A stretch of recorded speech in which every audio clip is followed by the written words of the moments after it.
ঢাকার মাইলস্টোন স্কুলে হঠাৎ করে আছড়ে পড়ল একটা যুদ্ধবিমান। এক মুহূর্তে স্কুল প্রাঙ্গণ রূপ নিল ভয়াবহ ট্র্যাজেডিতে। শিশুদের কান্না, আতঙ্ক আর ধোঁয়ার ভেতর দিয়ে ভেসে উঠল একটাই প্রশ্ন, এটা কি নিছক দুর্ঘটনা নাকি এর পেছনে ছিল পরিকল্পিত ছক? উত্তরার মাইলস্টোন স্কুল, যেখানে সেদিন ছোট ছোট শিশুরা স্বপ্ন দেখছিল, আর সেখানেই হঠাৎ ভেঙে পড়ে একটা প্রশিক্ষণ যুদ্ধবিমান। আহত পাইলট, আতঙ্কিত শিক্ষার্থী, পুরো দেশ স্তব্ধ।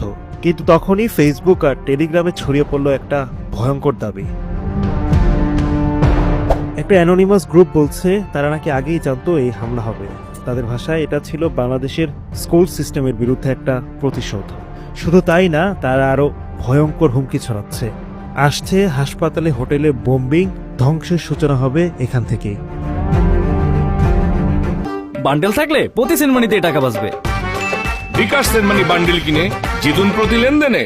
কিন্তু একটু খেয়াল করলে বোঝা যায় সবটাই ফেক। পোস্টেই স্কুল ধ্বংস হবে বলা হলেও কোথাও বিমান শব্দের নামগন্ধ নেই। ভবনের মেইনটেনেন্সের কথা বলা হয়েছে, বিমান দুর্ঘটনার নয়। এখন একটাই প্রশ্ন, ঘটনার পর কেউ গল্প বানালে সেটাই কি ভবিষ্যৎবাণী? ঘাটাঘাটি করে বেরিয়ে আসে আরো ভয়ঙ্কর তথ্য।